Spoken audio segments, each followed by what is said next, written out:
आज हम यहाँ पर आए हैं एक फिजिक्स का न्यू टॉपिक को लेके, जो कि हमारे पास अध्याय नंबर 2 है। और अध्याय नंबर 2 हमारे पास है वैद्युत फ्लक्स तथा गॉस की परिमेय। ओके,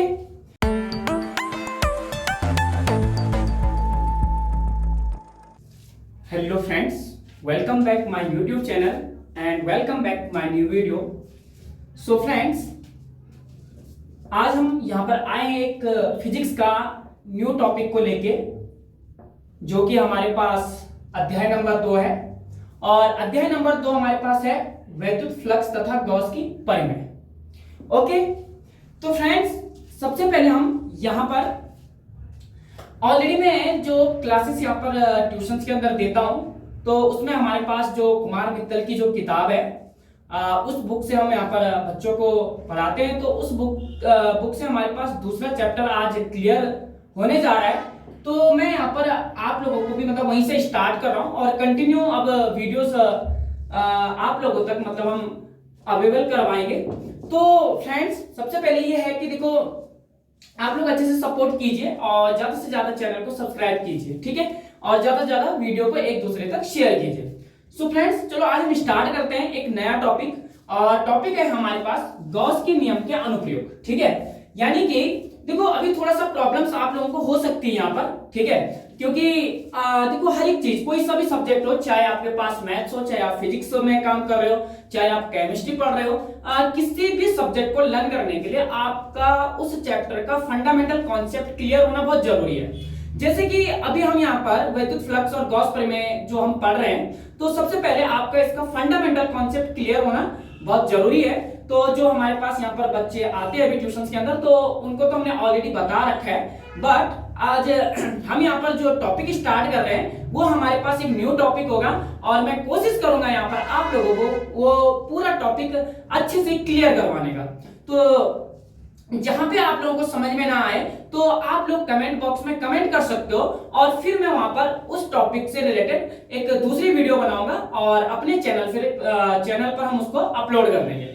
सो फ्रेंड्स अब हम स्टार्ट करते हैं यहाँ पर कि आज का हमारे पास जो नया टॉपिक है वो टॉपिक है कि गॉस के नियम के अनुप्रयोग। अगर मेनली मैं ये कहूं तो हमारे पास यहाँ पर यही टॉपिक चल रहा है कि गॉस के नियम के अनुप्रयोग, जिसमें से गॉस के जो नियम के अनुप्रयोग हैं वो कम से कम 4 से 5 अनुप्रयोग हैं इसके अंतर्गत, और 4 से 5 अनुप्रयोग में से मैं लगभग यहाँ पर बच्चों को 4 या 3 अनुप्रयोग में करवा चुका हूँ। आज हमारे पास चौथा अनुप्रयोग है, तो मैं यहीं से आप लोगों को स्टार्ट कराऊंगा। जैसे मैंने आपको बताया है कि अगर आपको चैप्टर क्लियर नहीं होगा, यानी आपको अगर कहीं पर दिक्कत होती है, कहीं पर आपको प्रॉब्लम्स लगती है, तो आप लोग कमेंट बॉक्स में कमेंट कीजिए और मैं आप लोगों के लिए वहां पर एक और वीडियो बनाऊंगा उस टॉपिक से रिलेटेड जो आपको क्लियरली समझ में ना आया हो। ठीक है, तो हमारे पास देखो यहाँ पर क्वेश्चंस क्या बन के आता है। सबसे पहले जैसे मैंने तुम्हें बताया कि यार फंडामेंटल कॉन्सेप्ट क्लियर करना बहुत जरूरी होता है चैप्टर के अंदर, ठीक है। तो इतना क्लियर आपको ये समझ नहीं आ सकता है चैप्टर, क्योंकि इसमें आपके पास थोड़ा बेसिक बताना जरूरी है इसमें, और अगर मैं यहाँ पर बेसिक बता देता तो वीडियो काफी लंबी हो जाएगी। तो इसलिए मैं कोशिश करूंगा यहाँ पर कि जो हमारे पापास चैप्टर है, इस चैप्टर को हम यहाँ पर क्या पूरा लगभग चैप्टर नहीं सॉरी जो हमारे पास टॉपिक है उस टॉपिक को हम लगभग पूरा अच्छे से मतलब उसको क्लियर करवाने का प्रयास करें। तो हमारे पास लगभग यहाँ पर 2 से 3 टॉपिक हमारे पास हो चुके हैं। तो गॉस के नियम के कुछ अनुप्रयोग होते हैं, जैसे कि पहला अनुप्रयोग है अनंत लंबाई के एक समान आवेशित सीधी तार के निकट विद्युत क्षेत्र की तीव्रता। अगर मैं ये बोलूं कि भाई बोर्ड एग्जाम में हमारे पास किस टाइप से क्वेश्चंस आता है, तो देखो क्वेश्चंस क्या बन के आता है, क्वेश्चंस वहां पर ये बन के आता है कि अनंत लंबाई के एक समान आवेशित सीधे तार के निकट विद्युत क्षेत्र की तीव्रता गॉस की परिमेय की सहायता से इसको सिद्ध कीजिए। मींस इस टाइप से आपके पास यहाँ पर क्या आता है, क्वेश्चंस बन के आता है। ओके फ्रेंड्स, अब मैं यहाँ पर अगर ये बोलूं कि इसका जो दूसरा हमारे पास टॉपिक है, दूसरा टॉपिक है यहाँ पर अनंत विस्तार की समतल आवेशित अचालक चादर के निकट विद्युत क्षेत्र की तीव्रता। ठीक है, तीसरा इसका जो अनुप्रयोग है वो है एक समान रूप से आवेशित गोलीय कोश के कारण विद्युत क्षेत्र की तीव्रता। और अगर हम यहाँ पर चौथे टॉपिक की बात करें तो इसका जो चौथा अनुप्रयोग है वो चौथा अनुप्रयोग है एक समान आवेशित अचालक गोले के कारण विद्युत क्षेत्र की तीव्रता। और आज के हमारे इस वीडियो में हमें यही वाला टॉपिक यहाँ पर क्लियर करवाना है, यही वाला टॉपिक हमें आज आप लोगों को पढ़ाना है कि अगर एक समान आवेशित अचालक गोले के कारण विद्युत क्षेत्र की तीव्रता, अगर हमें गॉस के प्रमेय से इसको सिद्ध करना है तो किस प्रकार से हम इसको सिद्ध करेंगे और इसका गणितीय व्यंजक हमारे पास कितना निकलेगा। ओके फ्रेंड्स, तो देखो आपके पास सबसे पहले मैं ये बोलूंगा कि बोर्ड एग्जाम में क्वेश्चंस क्या बन के आता है इसके अंतर्गत। एक चीज और मैं आपको यहाँ पर बताना चाहूंगा कि जो हमारे पास इसका चौथा टॉपिक है और जो ये तीसरा टॉपिक है, अगर आपको चौथा टॉपिक अच्छे से आ गया तो आप तीसरा भी क्लियर कर दोगे, क्योंकि चौथा और तीसरा जो टॉपिक है लगभग एक जैसा ही है, थोड़ा सा अंतर है, ठीक है, वो हम अभी वीडियो में आगे बताएंगे कि क्या दोनों में अंतर है। तो फिलहाल हम यहाँ पर स्टार्ट करते हैं इस वाले टॉपिक को। तो हमारे पास टॉपिक जो है यह है कि एक समान आवेशित अचालक गोले के कारण विद्युत क्षेत्र की तीव्रता की गणना गॉस प्रमेय की सहायता से सिद्ध कीजिए। तो आपके पास इस टाइप से तो क्वेश्चंस बन के आता है बोर्ड एग्जाम में, ठीक है। तो अब आपको क्या करना होता है, देखो मैं आपको यहाँ पर मेनली एक चीज बताता हूँ कि देखो फिजिक्स के अंदर ना डायग्राम डेरिवेशंस, ठीक है, अगर आपको डायग्राम बनाना आ गया तो आप उसकी डेरिवेशंस आराम से लिख सकते हो, ठीक है। और जब आपको डायग्राम और डेरिवेशंस लिख दोगे तो न्यूमेरिकल्स क्वेश्चंस करने के लिए आपको थोड़ा मैथ्स में फंडामेंटल कॉन्सेप्ट अच्छा होना चाहिए, बेसिक चीजें अच्छी होनी चाहिए। देन मैं कह रहा हूं कि आप लोग बहुत अच्छे से परफेक्ट तरीके से उन चीजों को आप सॉल्व कर सकते हो, ठीक है। तो देखो अब हम इसको थोड़ा सा टॉपिक को आगे बढ़ाते हैं। तो यहाँ पर देखो अगर हमें एक समान आवेशित अचालक गोले के कारण विद्युत क्षेत्र की तीव्रता की गणना गॉस प्रमेय की सहायता से सिद्ध करना है इसको, तो किस प्रकार से हम करेंगे। तो यहाँ पर देखो सबसे पहले ओवरऑल आपको यहाँ पर ये जो मैंने यहाँ पर थोड़ा सा यहाँ पर ये लिखा हुआ है, ठीक है, जो ये मैटर हमने यहाँ पर तैयार किया हुआ है इसके बारे में आपको थोड़ा सा पता होना चाहिए। अब यहाँ पर अगर मैं यहाँ पर ये इस वाली लाइन की बात करूं तो ये मैंने बिल्कुल एज इट इज क्वेश्चन से ही उतार रखी है, मतलब कि एक समान आवेशित अचालक गोले के कारण विद्युत क्षेत्र की तीव्रता, विद्युत क्षेत्र की जो तीव्रता होती है ना, विद्युत क्षेत्र की तीव्रता को हम रिप्रेजेंट करते हैं किससे, ई से, ठीक है, इस बात का ध्यान रखना। एक इसमें विद्युत फ्लक्स आएगा, विद्युत फ्लक्स को हम रिप्रेजेंट करते हैं किससे, फाई ई से, ठीक है। तो कुछ चीजें हैं इसमें जो फंडामेंटल कॉन्सेप्ट इसके अंतर्गत आता है, तो मैं इसीलिए कह रहा हूं कि थोड़ा सा आपको हो सकता है कि थोड़ा सा प्रॉब्लम्स हो, बट अगर मैं कह रहा हूं कि आपको दिक्कत होती है तो आप कमेंट बॉक्स में कमेंट कीजिए आपको किस टॉपिक में प्रॉब्लम्स हो रही है, तो मैं उस पर वीडियोस बना दूंगा यहाँ पर, ठीक है। बाकी हम इसको आगे स्टार्ट करते हैं। तो देखो अगर हम एक समान आवेशित अचालक गोले के कारण विद्युत क्षेत्र की तीव्रता को फाइंड आउट करते हैं, ज्ञात करते हैं, तो उसको हम तीन कंडीशंस में निकालते हैं, तीन कैटेगरी में हम उसको निकालते हैं। पहली कंडीशंस क्या होती है कि जो यहाँ पर बिंदु P होता है जब वो गोलीय कोश के क्या होता है, बाहर होता है, अभी यहाँ पर डायग्राम में समझाएंगे उसको। दूसरी कंडीशंस क्या होती है कि जब गोलीय कोश के वो पृष्ठ पे होता है, और तीसरी कंडीशंस ये होती है कि जब वो गोलीय कोश के कहां होता है, अंदर होता है। मतलब तीन कंडीशंस, ठीक है। तीन कंडीशंस में हम बोल सकते हैं कि हम एक समान आवेशित अचालक गोले के कारण विद्युत क्षेत्र की तीव्रता को यहाँ पर ज्ञात कर सकते हैं। और वो तीन कंडीशंस हमारे पास कौन कौन सी हैं, जब बिंदु P गोलीय कोश के बाहर हो, और जब बिंदु P हमारे पास अचालक गोले के पृष्ठ पे हो, और जब बिंदु P अचालक गोले के बाहर हो, सॉरी बाहर नहीं अंदर हो, ठीक है। तो मतलब तीन कंडीशंस में, तीन कैटेगरी में हम इसको यहाँ पर निकाल सकते हैं। तो मैं आपको एक चीज बता देता हूं, अगर आपने यहां से पहली कंडीशन निकाल दी, यानी कि जब बिंदु P अचालक गोले के बाहर हो, तब वहां पर विद्युत क्षेत्र की तीव्रता कितनी होती है, तो आप अगर ये निकाले तो डेफिनेटली आप यहां पर दूसरा और तीसरा भी निकाल दोगे, क्योंकि इसके लिए सबसे इंपॉर्टेंट होता है पहला, ये पहली चीज है। दूसरी चीज फ्रेंड्स क्या है इसमें कि देखो कभी कभी यहां से एक ऑब्जेक्टिव टाइप के क्वेश्चंस भी बन के आ जाते हैं, ठीक है। तो ऑब्जेक्टिव टाइप के क्वेश्चंस कैसे बन के आते हैं कि बताइए कि जब बिंदु P अचालक गोले के बाहर होता है तो एक समान आवेशित अचालक गोले के कारण विद्युत क्षेत्र की तीव्रता कितनी होती है। ये इसके लिए आपको व्यंजक निकालना आना चाहिए, या आपको यहाँ पर जो आपका इसका गणितीय व्याख्या होगी उसका जो व्यंजक है उसको आपको ध्यान रखना होगा, ठीक है। तो यहां पर देखो दूसरा इसमें ऑब्जेक्टिव टाइप का क्वेश्चन बनता है कि जब बिंदु P अचालक गोले के पृष्ठ पर हो तो विद्युत क्षेत्र की तीव्रता कितनी होगी, और जब बिंदु P अचालक गोले के आंतरिक यानी कि अंदर हो, ठीक है, तब विद्युत क्षेत्र की तीव्रता कितनी होगी, ठीक है। तो चलो हम स्टार्ट करते हैं इस टॉपिक को। तो मेनली अगर मैं बोलूं तो टॉपिक हमारे पास यहीं से स्टार्ट होता है। पहले हमारे पास डायग्राम होता है, देन उसके बाद हम डेरिवेशंस लिखते हैं, उसके बाद हम न्यूमेरिकल्स करेंगे। तो सबसे पहले हम यहाँ पर डायग्राम को समझेंगे। मैं यहाँ पर देखो हमने यहाँ डायग्राम इधर बना भी रखा है, और इसको मैं यहाँ पर बनाते हुए लेके चलूंगा और एक एक चीज मैं आपको यहाँ पर डेरिवेशंस के अंतर्गत समझाते हुए लेके आऊंगा, ठीक है। तो सबसे पहले हम क्या करेंगे, देखो डेरिवेशंस में क्या लिखा गया है, डेरिवेशंस पे थोड़ा फोकस करना और फिर हम यहाँ पर डायग्राम को बनाते हुए लेके चलेंगे, ठीक है। वैसे हमने यहाँ पर ऑलरेडी यहाँ पर बना रखा है। देखो क्या कह रहा है कि माना हमारे पास एक अचालक गोला है, ठीक है। हम मान लेते हैं कुछ इस प्रकार से, ठीक है, इस प्रकार से मान लो, ठीक है। ये जो हमारे पास यहाँ पर ये गोला है, ये किस प्रकार का यहाँ पर अचालक गोला है ये, ठीक है। तो आपको डेरिवेशंस में पहली लाइन क्या लिखनी है, डेरिवेशंस में आपको सबसे पहली लाइन ये लिखनी है कि माना हमारे पास एक अचालक गोला है, ठीक है। देखो मैं आपको एक चीज और बताता हूं, अभी मैं यहाँ पर इसको बना रहा हूं, ठीक है। बाद में इसको आपको देखने की जरूरत भी नहीं है, केवल आप जब डायग्राम आपके दिमाग में एक बार सेट हो जाएगा तो आप इसके जो डेरिवेशंस है ना, वो डेरिवेशंस आप आराम से बना दोगे, मतलब आपको कोई प्रॉब्लम ही नहीं होने वाली, ठीक है। तो देखो माना हमारे पास ये क्या है, अचालक गोला है, ठीक है। आगे क्या कह रहा है, जिसका केंद्र O तथा त्रिज्या क्या है, R है, यानी कि इसका जो केंद्र है, ठीक है, मान लो इसका जो सेंटर है, वो सेंटर हमारे पास क्या है, इसका O है, इसका केंद्र क्या है, O है, और इसकी जो त्रिज्या है ना, वो कैपिटल R है, मतलब इसकी जो त्रिज्या है वो क्या है, यहाँ पर कैपिटल R है, ठीक है, ठीक है। ये डायग्राम हमने यहाँ पर बना रखा है, मैं यहाँ पर आपको समझा रहा हूँ, ठीक है। तो देखो अब आपको यहाँ पर बताना है कि माना हमारे पास ये अचालक गोला है, ठीक है, जिसका केंद्र O है, त्रिज्या क्या है यहाँ पर R है। आगे क्या कह रहा है कि देखो अचालक गोले को प्लस Q आवेश से आवेशित किया जाता है, यानी कि जो ये हमारे पास अचालक गोला हमने यहाँ पर बनाया है, इस अचालक गोले को हम क्या करेंगे, प्लस Q आवेश से हम इसको क्या करेंगे, यहाँ पर आवेशित करेंगे, ठीक है। यानी कि हम यहाँ पर इस अचालक गोले को कौन सा आवेश देंगे, पॉजिटिव चार्ज देंगे, ठीक है। तो ध्यान रखना इस बात का, अचालक गोले को हम प्लस Q आवेश से यहाँ पर क्या कर देते हैं, आवेशित कर देते हैं। जब अचालक गोले को प्लस Q आवेश से आवेशित किया जाता है तो आवेश संपूर्ण आयतन में एक समान रूप से क्या हो जाता है, वितरित हो जाता है। अच्छा, तो चलो मैं इतना सी बात आपको पहले समझाता हूं। देखो जब हमने इस गोले को प्लस Q आवेश दिया यहाँ पर, ठीक है, तो ये एक समान रूप से आवेशित हो गया, ठीक है।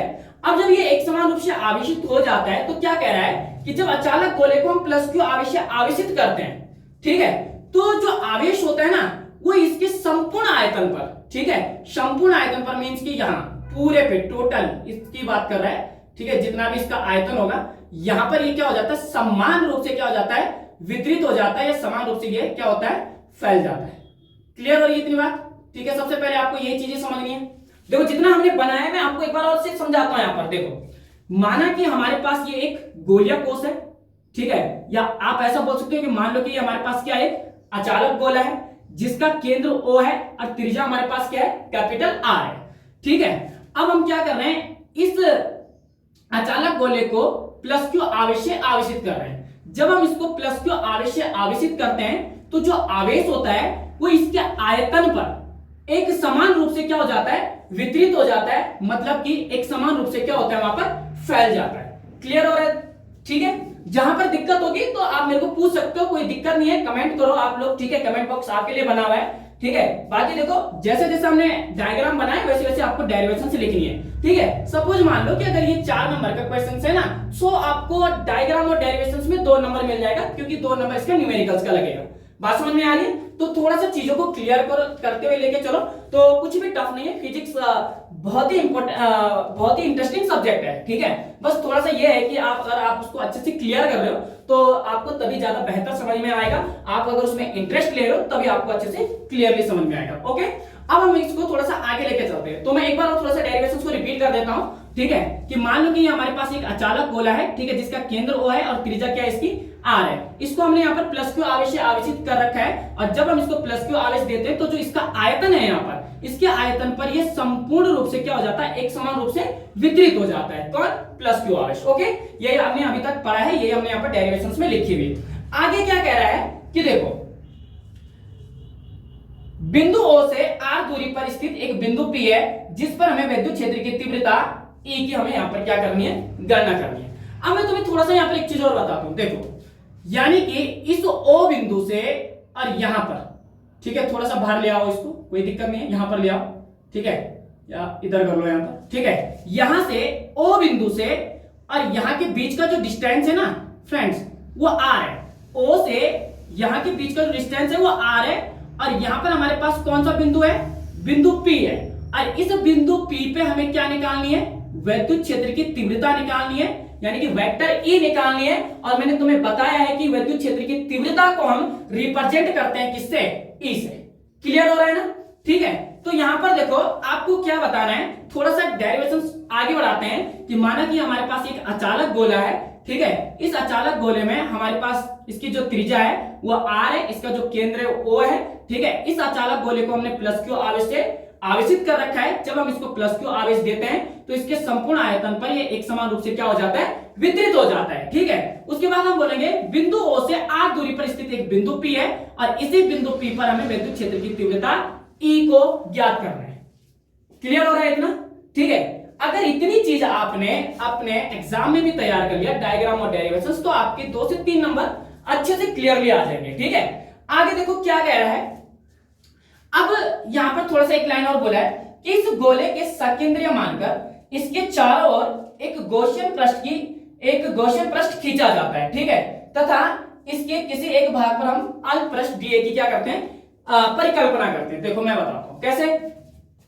मान लो कि देखो ये हमारे पास एक अचालक गोला है, ठीक है, इसका केंद्र ओ है और इसी केंद्र ओ को हम मानकर क्या करते हैं, इसके बाहर यानी कि यहां, ठीक है, जहां पर हमारे पास बिंदु पी है, यहां पे हम क्या करते हैं, एक गॉसियन पृष्ठ की क्या करते हैं, रचना करते हैं, मतलब एक गॉसियन पृष्ठ यहां पर बना देते हैं, ठीक है। इस प्रकार से हम क्या करते हैं, यहां पर एक गॉसियन पृष्ठ बना देते हैं।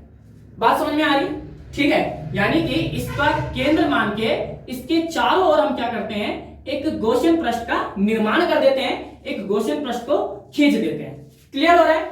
अब ये जो हमारे पास यहाँ पर ये गॉसियन पृष्ठ है, ठीक है, इस गॉसियन पृष्ठ के किसी एक भाग पर, ठीक है, किसी एक भाग पर हम क्या करेंगे, एक अल्प पृष्ठ का मतलब होता है छोटा सा भाग, ठीक है, अल्प पृष्ठ की क्या करेंगे, यहाँ पर रचना करेंगे, ठीक है, या परिकल्पना करेंगे। मींस कि यहां पर मान लो जहां पर हमारे पास बिंदु पी है और यहीं पर हम क्या करते हैं, एक इस प्रकार से अल्प पृष्ठ की क्या करते हैं, हम यहाँ पर रचना करते हैं या परिकल्पना कर देते हैं कि जो हमारे पास यहाँ पर हमने गॉसियन पृष्ठ खींचा है, ठीक है, इस गॉसियन पृष्ठ के किसी एक भाग पर हमारे पास क्या यहाँ पर अल्प पृष्ठ है। अब मैं तुम्हें एक चीज बताता हूँ कमाल की, देखो जो अल्प पृष्ठ होते हैं ना, उसको हम डी ए से क्या करते हैं, यहाँ पर रिप्रेजेंट करते हैं, ठीक है, या फिर उसको डेल एस या डी एस से भी हम उसको क्या करते हैं, रिप्रेजेंट करते हैं। तो इस बात का ध्यान रखना कि यहाँ पर देखो ये हमारे पास जो है ये एक अल्पांश पृष्ठ है, ये हमारे पास अल्प पृष्ठ है, ठीक है। तो ये हमारे पास जो ये गॉसियन पृष्ठ के किसी एक भाग पर हमने इसकी कल्पना कर दी। तो यहाँ पर होता क्या है फ्रेंड्स, कि जो ये विद्युत क्षेत्र की तीव्रता है, ये वेक्टर ई, और जो ये हमारे पास यहाँ पर अल्प पृष्ठ जो हमने ये बनाया है, इसकी जो डायरेक्शन है, ठीक है, इसको मैंने बोला कि हम अल्प पृष्ठ को किससे, वेक्टर डी ए से क्या करते हैं, इसको रिप्रेजेंट करते हैं। और जैसे कि मैंने बताया कि देखो होता क्या है कि जब भी हमारे पास विद्युत क्षेत्र की तीव्रता की दिशा, ठीक है, देखो विद्युत क्षेत्र की तीव्रता की दिशा और जो हमारे पास यहाँ पर क्या है, अल्प पृष्ठ डीए की जो दिशा है ना, वो एक ही ओर है, उनकी जो डायरेक्शन है ना, वो एक ही दिशा में है। और जब उनकी डायरेक्शन एक ही दिशा में होती है ना, तो वहां पर जो एंगल बनता है ना, वो थीटा बराबर कितना बनता है, 0 डिग्री का बनता है। फ्रेंड्स ये चीज आपको क्लियर होनी चाहिए सबसे पहली बात, ठीक है। जब भी विद्युत क्षेत्र की दिशा और जो अल्पांश पृष्ठ होता है हमारे पास, जो छोटा सा भाग होता है, उसकी जो डायरेक्शंस है अगर वो एक ही ओर होगी, ठीक है, एक ही दिशा में होगी, तो वहां पर जो एंगल बनेगा हमारे पास, वो थीटा बराबर 0 डिग्री का क्या होता है, एंगल बनता है। लेकिन कभी कभी क्या होता है कि जो ये अल्पांश पृष्ठ होता है, इसकी जो डायरेक्शंस होती है वो लंबवत होती है, मींस कि ऊपर की तरफ होती है ऐसे, ठीक है, और जो विद्युत क्षेत्र की तीव्रता है वो इस प्रकार से आगे की तरफ होती है। मतलब अगर मैं ये बोलूं अल्पांश पृष्ठ या अल्प पृष्ठ की जो डायरेक्शंस है वो कभी कभी क्या होती है, ऐसे ऊपर की तरफ होती है, ठीक है, और जो विद्युत क्षेत्र की तीव्रता की जो डायरेक्शन वो इस तरह से होती है। तो यहाँ पर होता क्या है कि यहाँ पर देखो हमारे पास कितने डिग्री का एंगल निकलता है, 90 डिग्री का एंगल, यानी कि समकोण बनता है। तब यहाँ पर हम बोल सकते हैं कि थीटा बराबर कितने डिग्री का एंगल आएगा, यहाँ पर 90 डिग्री का एंगल आएगा। बात समझने का प्रयास करना, ठीक है। थोड़ा सा मैं एक बार आपको यहाँ पर नोट करा देता हूं। देखो जब भी अल्प पृष्ठ, ये डीए अल्प पृष्ठ है और जो हमारे पास विद्युत क्षेत्र की तीव्रता ई है, इसकी जो डायरेक्शन है, जब भी ये एक ही ओर होगी, एक ही डायरेक्शंस में ये दोनों जब होंगे, तो वहां पर जो एंगल बनेगा, तो मैंने बताया कि थीटा बराबर 0 डिग्री है, ये फिक्स होता है, ठीक है। और जब भी हमारे पास जो अल्प पृष्ठ है या कोई भी पृष्ठ है, उसकी जो डायरेक्शंस है वो अगर इस प्रकार से लंबवत है और विद्युत क्षेत्र की तीव्रता की दिशा इस प्रकार से आगे की ओर है, तो यहां पर जो एंगल बनेगा ना हमारे पास, वो थीटा बराबर 90 डिग्री का क्या बनता है, एंगल बनता है। इस चीज को आपको अच्छे से क्लियर करना है सबसे पहले, ओके। अब हम यहाँ पर इसको थोड़ा सा आगे लेके चलते हैं। तो देखो फ्रेंड्स, अगर मैं बोलूं तो डायग्राम और डेरिवेशंस यहाँ पर क्या हो चुकी है, क्लियर हो चुकी है। अगर यहीं पर हम थोड़ा सा इसको एक बार हम फिर से अगर मैं ये बोलूं कि इसकी हमें डेरिवेशंस लिखनी है तो कैसे लिखेंगे, देखो ये रहा यहाँ पर डायग्राम, ठीक है। तो आपको क्या बताना है कि माना कि हमारे पास एक क्या है, अचालक गोला है, ठीक है, जिसका केंद्र O है, त्रिज्या R है। फ्रेंड्स कुछ नहीं है, सब कुछ यही लिखा हुआ है, बस हमें थोड़ा पता होना चाहिए चीजों को, कहां पर क्या बोला जाता है, ठीक है। तो ये हमारे पास पूरा एक अचालक गोला है, इसकी त्रिज्या R है, केंद्र इसका क्या है, O है। अब हमने इसको कौन सा आवेश दिया भाई, हमने इसको प्लस क्यू आवेश दिया। जैसे हमने इसको प्लस क्यू आवेश दिया तो जो ये हमारे पास अचालक गोला है, ये प्लस क्यू आवेश इसके पूरी सतह पे बोल सकते हो या इसके पूरे आयतन पे क्या एक समान रूप से क्या हो गया, यहाँ पर वितरित हो गया, ठीक है, यानी कि फैल चुका है। अब हम यहाँ पर ये बोल सकते हैं कि देखो बिंदु O से R दूरी पर स्थित हमारे पास क्या एक बिंदु P है, और इसी बिंदु पे हमें क्या करना है, विद्युत क्षेत्र की तीव्रता वेक्टर V की गणना करनी है, क्लियर। अब उसके बाद मैंने क्या बोला कि जो हमारे पास ये अचालक गोला है, इसका केंद्र मानकर हम क्या करते हैं, इस अचालक गोला के चारों ओर एक गॉसियन पृष्ठ का क्या करते हैं, यहाँ पर निर्माण करते हैं। तो जैसे हमने यहाँ पर एक गॉसियन पृष्ठ का निर्माण किया, ठीक है, तो हमने क्या किया, उसके बाद इसके गॉसियन पृष्ठ के किसी एक भाग पर, ठीक है, गॉसियन पृष्ठ के किसी एक भाग पर हमने क्या कर दिया, यहाँ पर एक अल्पांश पृष्ठ, एक अल्प पृष्ठ डीए की क्या कर दी, यहाँ पर परिकल्पना कर दी, ठीक है। जैसे मैंने बताया कि जो हमारे पास ये अल्पांश पृष्ठ हमने यहाँ पर ये बनाया है, इस अल्पांश पृष्ठ को या इस अल्प पृष्ठ को हम किससे रिप्रेजेंट करते हैं, डीए से रिप्रेजेंट करते हैं। तो यहाँ पर जो एंगल बताया मैंने कि जो यहाँ पर हमारे पास ये अल्पांश पृष्ठ है, जो विद्युत क्षेत्र की जो तीव्रता है ना, इसकी जो दिशा है, इसकी जो डायरेक्शन है ना, वो एक ही और है। तो जब इन दोनों की दिशा, अल्प पृष्ठ की दिशा और जो हमारे पास ये विद्युत क्षेत्र की तीव्रता की जो दिशा है, जब वो एक ही और होती है ना, तो फ्रेंड्स वहां पर थीटा बराबर बनता है 90 डिग्री, सॉरी 90 नहीं 0 डिग्री का एंगल, ठीक है, मैंने अभी बताया आपको। और जब अल्पांश पृष्ठ ऊपर लंबवत होता है और जो हमारे पास विद्युत क्षेत्र की तीव्रता होती है वो आगे की ओर होती है, तो थीटा बराबर कितने डिग्री का एंगल बनता है, यहाँ पर 90 डिग्री का एंगल बनता है। तो फ्रेंड्स ये हो गया डायग्राम और डेरिवेशंस, क्लियर। अब हम इसका थोड़ा सा न्यूमेरिकल्स आपको बताते हैं कि इसका न्यूमेरिकल्स आपको कैसे करना होता है। लेकिन न्यूमेरिकल्स करने से पहले आपको यहाँ पर एक चीज का पता होना बहुत जरूरी है, ठीक है। अब वो क्या है कि देखो यहां पर जो ये गोला हमने बना रखा है, ये अचालक गोला जो है, इस गोले का हमारे पास संपूर्ण आवेश घनत्व होता है, ठीक है। जो हमारे पास ये गोला हमने यहाँ पर बना रखा है, इस गोले का हमारे पास क्या होता है, यहाँ पर संपूर्ण आवेश घनत्व होता है। इस गोले का, ठीक है, गोले का, ठीक है, संपूर्ण आवेश घनत्व होता है, ठीक है। अभी हम यहाँ से न्यूमेरिकल स्टार्ट करेंगे तो हमें इसकी आवश्यकता पड़ेगी, ठीक है। तो ये ध्यान रखना कि जो हमने यहाँ पर ये अचालक गोला बनाया है, इस अचालक गोले का संपूर्ण आवेश जो घनत्व होता है वो हमारे पास क्या होता है, रो बराबर, ठीक है। यानी कि अगर हम यहाँ पर इसके आवेश घनत्व की बात करें तो इसका जो आवेश घनत्व है उसको हम रिप्रेजेंट करते हैं किससे, रो से। तो इसका होता है रो बराबर होता है Q अपन V, ठीक है, ये होता है रो बराबर Q अपन V, क्लियर हो रहा है, ठीक है। तो ये ध्यान रखना कि गोले का संपूर्ण आवेश घनत्व को हम रिप्रेजेंट करते हैं किससे, रो से, और इसका जो फॉर्मूला होता है rho is equal to Q upon V। तो Q हमारे पास आवेश है, ठीक है, और अगर यहाँ पर रो की बात करें तो हमारे पास गोले का संपूर्ण आवेश घनत्व होता है, और V हमारे पास क्या होता है, आयतन होता है। इसकी बात करें तो ये हमें पता है कि ये आवेश है और ये हमें पता है कि ये हमारे पास क्या है, यहाँ पर आयतन है, क्लियर, ठीक है। अब थोड़ा सा हम यहाँ से वैल्यूज फाइंड आउट करेंगे, यानी कि वैल्यू निकालेंगे किसकी, Q की। तो रो के अपॉन में 1 ले लेंगे, तो इसकी मल्टीप्लिकेशन हम यहाँ कर देंगे और इसकी मल्टीप्लिकेशन हम यहाँ करेंगे, यानी कि Q की इंटू हम 1 में करेंगे तो वापस बनेगा हमारे पास Q, क्योंकि Q की मल्टीप्लिकेशन 1 से हो रही है तो वापस वही नंबर आएगा। और यहाँ से इस रो की इंटू हम V से कर देंगे, ठीक है। तो जैसे हम इस रो के इंटू V से करेंगे तो ये बनेगा रो इंटू V। अब देखो V हमारे पास आयतन होता है, तो हमें ऑब्वियसली बात है यार, हमें यहाँ पर गोले का क्या आयतन पता होना चाहिए, ठीक है। तो जो गोले का आयतन होता है वो आप लोगों को अच्छे से पता होना चाहिए कि Q बराबर ये आ जाएगा रो, और यहाँ पर जो ये V है, ये V हमारे पास आयतन है, यानी कि ये गोले का आयतन है, और गोले का जो आयतन होता है 4/3 पाई r का क्यूब, क्लियर। यानी कि हमारे पास ये Q की वैल्यू यहाँ पर निकल चुकी है, ये हमारे पास यहाँ पर Q की वैल्यू आ चुकी है।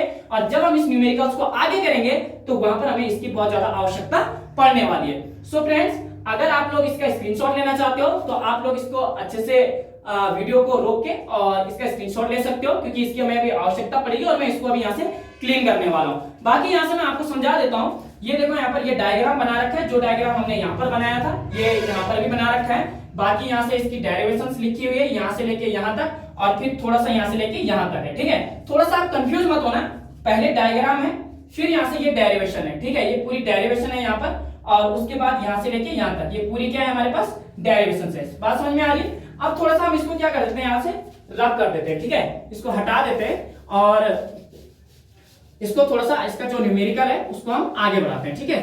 तो ये ध्यान होना चाहिए यहाँ पर कि अगर हमें गोले का संपूर्ण आवेश घनत्व की अगर बात आती है तो हमारे पास होता है यहाँ पर क्या, रो बराबर क्यू अपन वी। क्लियर? अब देखो, अब हमें क्या करना होता है कि सबसे पहले हमें यह बताना है कि जो हमारे पास वो अल्पांश पृष्ठ हमने बनाया था, देखो यहीं पर है वो, ठीक है, कोई कंफ्यूज वाली बात नहीं है, ये है वो अल्पांश पृष्ठ। इस अल्पांश पृष्ठ से कितना विद्युत फ्लक्स निकल रहा है, ठीक है। तो विद्युत फ्लक्स क्या होता है, विद्युत क्षेत्र में जो निकलने वाली जो क्या होती है, कुल बल रेखाओं की जो संख्या होती है ना, जो हमारे पास कोई विद्युत क्षेत्र है, मान लो उस विद्युत क्षेत्र से जो निकलने वाली कुल बल रेखाओं की जो संख्या होगी उसी को हम क्या कहते हैं, विद्युत फ्लक्स कहते हैं। कभी कभी एक नंबर का क्वेश्चन आ जाता है कि विद्युत फ्लक्स से क्या अभिप्राय है, ठीक है। तो ये ध्यान रखना कि विद्युत क्षेत्र से निकलने वाली जो कुल बल रेखाओं की जो संख्या होती है या कुल क्षेत्र रेखाओं की जो संख्या होती है उसको हम क्या कहते हैं, विद्युत फ्लक्स कहते हैं। तो अब हम यहाँ पर देखो इस चीज को आगे लेके चलते हैं। तो देखो हमें यह बताना है कि भाई इस अल्पांश पृष्ठ से, इस छोटे से भाग से कितना विद्युत फ्लक्स निकल रहा है, ठीक है। और जब हम इस अल्पांश पृष्ठ के लिए निकाल देंगे तब हम यहाँ पर निकालेंगे कि संपूर्ण पृष्ठ से कितना विद्युत फ्लक्स निकल रहा है, यानी कि यहाँ से कुल क्षेत्र रेखाओं की संख्या कितनी है और कितनी कुल क्षेत्र रेखाओं की संख्या अल्प पृष्ठ से। तो पहले हम अल्प पृष्ठ से निकालेंगे और उसके बाद हम संपूर्ण पृष्ठ से निकालेंगे। क्लियर हो रही है चीजें, ठीक है। तो यहां पर देखो हम क्या लिखेंगे, हम लिखेंगे कि अल्पांश, ठीक है, अल्पांश पृष्ठ, ठीक है, मैंने बताया था अल्पांश पृष्ठ को हम किससे रिप्रेजेंट करते हैं, वेक्टर डीए से, ठीक है, डीए से होकर गुजरने वाला विद्युत फ्लक्स। क्लियर? ठीक है, जहां पर आपको कंफ्यूज होता है तो आप कमेंट कीजिए, ठीक है। तो अल्पांश पृष्ठ डीए से होकर गुजरने वाला विद्युत फ्लक्स, यानी कि इसके छोटे से भाग से कितना विद्युत फ्लक्स निकल रहा है। तो यहां पर आपको सबसे पहले विद्युत फ्लक्स का फॉर्मूला याद होना चाहिए। तो विद्युत फ्लक्स का जो फॉर्मूला होता है वो होता है फाई ई बराबर ई पॉइंट डी ए, यहां पर होता है कॉस थीटा। लेकिन हम किसके लिए निकाल रहे हैं, अल्प पृष्ठ के लिए निकाल रहे हैं, अल्पांश के लिए निकाल रहे हैं, एक छोटे भाग के लिए निकाल रहे हैं। तो आप लोगों को पता होना चाहिए कि जब भी हम विद्युत फ्लक्स एक छोटे भाग के लिए निकालते हैं तो यहां पर हम क्या कर देते हैं, डी लगा देते हैं केवल इसके आगे। क्लियर? अब यहां पर देखो ए बन जाता है d phi E is equal to E point D A cos theta. अब मैंने तुम्हें बताया था उस टाइम थीटा बराबर कितने डिग्री का एंगल बन रहा है, यहां पर 0 डिग्री का एंगल बन रहा है। क्यों बन रहा है, क्योंकि भाई जो अल्प पृष्ठ है और जो विद्युत क्षेत्र की जो तीव्रता है वो एक ही दिशा में, और जब दोनों एक ही दिशा में होती है तो वहां पर जो एंगल बनता है हमारे पास वो कितना बनता है, यहाँ पर 0 डिग्री बनता है। यानी कि थीटा की वैल्यू हम यहाँ पर कितनी रख देंगे, 0 रख देंगे, ठीक है। तो यहां पर जैसे हमने थीटा की वैल्यू 0 रखी तो ये बन गया cos 0 की वैल्यू, तो ये आ जाएगा यहां से d phi e is equal to e point D A, और ये cos 0 है, cos 0 की जो वैल्यू होती है वो कितनी होती है, 1 होती है, ठीक है, ध्यान रखना। अब हम यहां से e पॉइंट डी ए की मल्टीप्लिकेशन 1 में करेंगे तो हमारे पास आएगा d phi e point D A into 1 करेंगे तो वापस आएगा e डी ए। यानी कि हम बोल सकते हैं फ्रेंड्स कि यहाँ पर जो अल्पांश पृष्ठ है उस अल्पांश पृष्ठ डीए से जो निकलने वाला जो विद्युत फ्लक्स है वो हमारे पास कितना है, डी फाई ई बराबर ई पॉइंट डी है, और इसको हम यहाँ पर दे देंगे समीकरण नंबर 1। क्लियर? तो हमें पता लग गया, यहाँ पर हमें पता चल गया कि जो हमारे पास ये छोटा सा भाग है ना, इस छोटे से भाग से कितना विद्युत फ्लक्स निकल रहा है, तो हम बोल सकते हैं d phi E is equal to E d A, और इसको हम दे देते हैं यहाँ पर समीकरण नंबर 1। अब हम इसको, ये तो हमने निकाला एक छोटे से भाग के लिए, ठीक है, यानी कि इस छोटे से भाग से हमारे पास इतना विद्युत फ्लक्स निकल रहा है। तो हम यह बोलेंगे कि भाई इस संपूर्ण पृष्ठ से कितना विद्युत फ्लक्स निकल रहा है, तो उस चीज को हम यहाँ पर लिखेंगे कि संपूर्ण पृष्ठ से गुजरने वाला, ठीक है, संपूर्ण गॉसियन पृष्ठ से, ठीक है, संपूर्ण गॉसियन पृष्ठ से होकर, ठीक है, पृष्ठ से होकर गुजरने वाला वैद्युत फ्लक्स, ठीक है। अब हम ये बताएंगे कि संपूर्ण गॉसियन पृष्ठ से होकर गुजरने वाला कुल वैद्युत फ्लक्स कितना है। तो देखो जब हम संपूर्ण के लिए यहां पर क्या करते हैं, गॉसियन पृष्ठ से होकर गुजरने वाला विद्युत फ्लक्स निकालते हैं, तो उसके लिए हम क्या करते हैं, जो हमने अल्पांश पृष्ठ के लिए जो विद्युत फ्लक्स निकाला था उसका हम क्या कर देते हैं, यहाँ पर समाकलन कर देते हैं, उसका इंटीग्रेशन कर देते हैं। क्लियर? ठीक है। तो यहां पर हम क्या कर देंगे, जो ये अल्पांश पृष्ठ है इसका संपूर्ण पृष्ठ के लिए क्या कर देंगे, समाकलन कर देंगे। तो जब हम इसके लिए समाकलन करेंगे तो देखो फॉर्मूला तो वही रहेगा, d phi e is equal to e d a। देखो फॉर्मूला वही रहेगा, इसमें आपको कोई भी चेंजेस नहीं करना है, बस आपको क्या करना है, इनके ऊपर समाकलन लगा देना है, यानी कि यहां पर समाकलन यानी इंटीग्रेशन का साइन लग जाएगा। तो यहां से आ जाएगा समाकलन d phi e is equal to, और इसका भी इंटीग्रेशन लग जाएगा यहां से, ठीक है, integration e d a। Clear हो रहा है?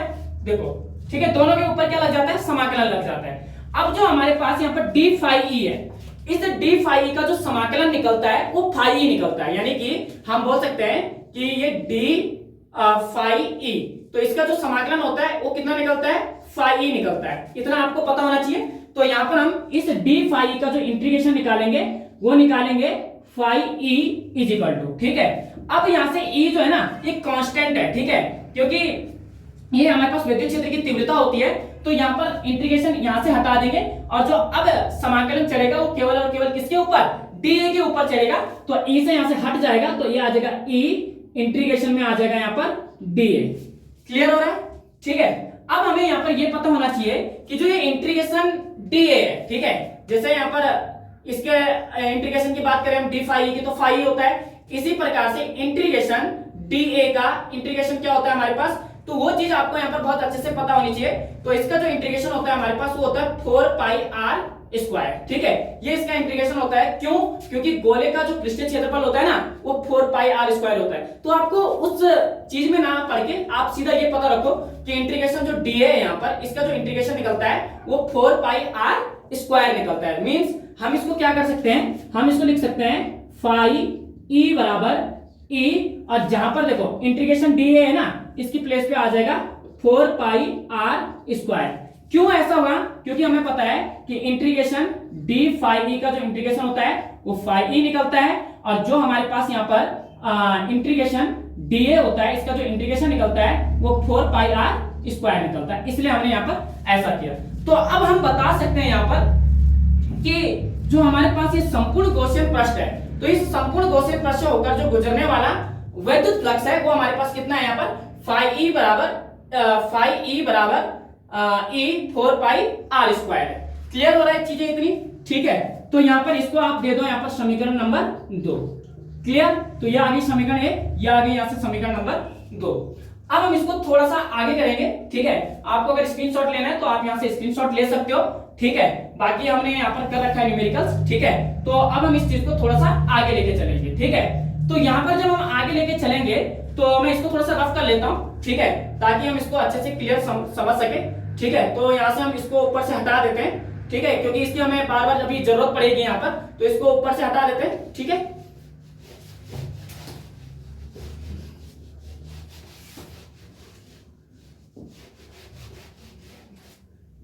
अब देखो फ्रेंड्स यहाँ पर, ठीक है, यहाँ पर इसने क्या बताया था कि हमें गॉस के प्रमेय की सहायता से विद्युत क्षेत्र की तीव्रता ज्ञात करनी थी, जो हमारे पास क्या यहाँ पर एक समान आवेशित अचालक गोले के कारण थी, ठीक है। तो आप लोगों को यहाँ से क्या करना है कि अब गॉस की प्रमेय लगानी है, तो हम यहाँ पर लिखेंगे गॉस प्रमेय की सहायता से, ठीक है। तो गॉस की प्रमेय क्या होती है, यहां पर आपको याद होना चाहिए कि जो गॉस की प्रमेय होती है वो होती है phi e बराबर q अपॉन एप्सिलॉन नॉट, और इसको दे दो यहां पर समीकरण नंबर 3, ठीक है। ये आ गई समीकरण नंबर 3। अब हम क्या करेंगे, समीकरण नंबर 3 और 2 की क्या करेंगे, हम तुलना करेंगे, तुलना करने पर। तो समीकरण नंबर 3 और 2 की तुलना कर दो, तो ये रही हमारे पास समीकरण नंबर 2 और ये रही हमारे पास यहाँ पर समीकरण नंबर 3। तो हम क्या करेंगे, इनकी तुलना करेंगे। जैसे हम यहाँ पर इनकी तुलना करते हैं तो देखो इधर से भी phi e है और इधर से भी हमारे पास phi है, तो दोनों साइड से phi e है, तो इनको लिखने की जरूरत नहीं है, केवल इनका राइट हैंड साइड का ही हम जो हमारे पास राइट हैंड साइड से उसी चीज को हम यहाँ से लिखेंगे। तो आएगा q upon epsilon naught is equal to आएगा हमारे पास यहां से E.4 पाई आर स्क्वायर। ठीक है, ये यहां पर हमने समीकरण नंबर 3 और 2 को लिख दिया। तो फ्रेंड्स मैं इसको भी हटा देता हूं यहां पर। ठीक है, आगे देखो,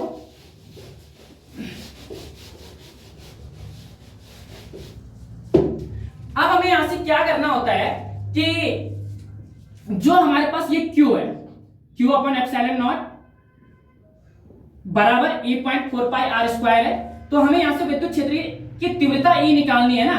ठीक है, तो हम क्या करेंगे, E बराबर करेंगे इसको, और यहां से Q अपॉन एप्सिलॉन नॉट, और जो ये 4 पाई आर स्क्वायर है ना इसको नीचे ले आएंगे, 4 पाई आर स्क्वायर, मतलब थोड़ा सा उसको हम क्या करेंगे यहां पर अरेंज कर देंगे। ठीक है, अब उसके बाद आप लोगों को क्या करना है यहां से कि ये E बराबर ऐसे रखना है, और यहां से आपको क्या करना है, जो हमारे पास 1 अपॉन 4 पाई एप्सिलॉन नॉट, यहां पर आपको 1 लिखना है, ये 4 पाई आ जाएगा, और यहां से ये एप्सिलॉन नॉट आ जाएगा, तो बचेगा क्या, Q अपॉन आर स्क्वायर यहां पर बच जाएगा।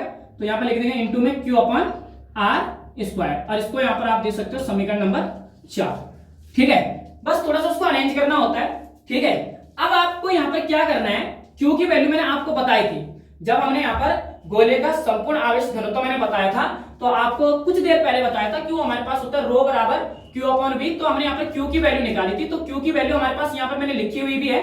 तो जो Q की वैल्यू होती है वो हमारे पास होती है रो 4/3 पाई आर स्क्वायर। ठीक है, तो यहाँ पर हम इस Q की प्लेस में इस वैल्यूज को पुट कर देंगे, तो यह आ जाएगा यहाँ से E बराबर 1 upon 4 pi epsilon naught point, Q की प्लेस पे हम ये वैल्यूज रख देंगे, तो ये आएगा यहां से रो 4/3 पाई आर का क्यूब, और अपॉन में यहां से आ जाएगा आर स्क्वायर। ठीक है, यहां पर हमने क्या किया, ये Q की वैल्यू को हमने यहां पर क्या कर दिया, पुट कर दिया, यानी कि Q की वैल्यू हमने यहां पर रख दिया है। ठीक है, उसके बाद हम क्या करेंगे, यहां से E बराबर करेंगे 1 अपॉन 4 पाई एप्सिलॉन नॉट, और रो को हम ऐसे रखेंगे, इस 4 को हम यहां लिख लेंगे, और पाई आर का क्यूब, एंड ये रो हो गया, और उसके बाद ये जो 3 है इसको हम इसके डिनोमिनेटर में लेके आएंगे, तो ये आ जाएगा 3r स्क्वायर। तो कुछ भी कंफ्यूजन नहीं है, आप अगर वीडियो को 2 से 3 बार देखोगे तो आराम से इजीली इसको सॉल्व कर दोगे। ठीक है, अब यहां से देखो होता क्या है फ्रेंड्स कि हम यहां से 4 पाई से इस 4 पाई को क्या कर देते हैं, कैंसिल कर देते हैं, तो हमारे पास क्या बचता है, E बराबर 1 एप्सिलॉन नॉट।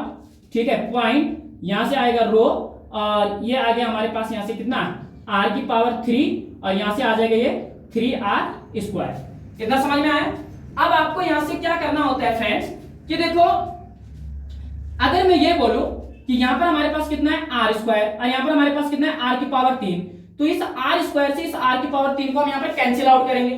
ठीक है, यानी कि यहां पर 2 r है, और यहां पर कितने r है, 3 r है, तो यहां के 2 से इसके 2 कैंसिल हो गए, तो यहां पर कितना बचा, 1 बचा ना, तो यहां से आ जाएगा E बराबर 1 अपॉन एप्सिलॉन नॉट पॉइंट, ये आ जाएगा यहां से रो, और यहां पर बचेगा r, और अपॉन में कितना आ जाएगा, यहां से 3 आ जाएगा।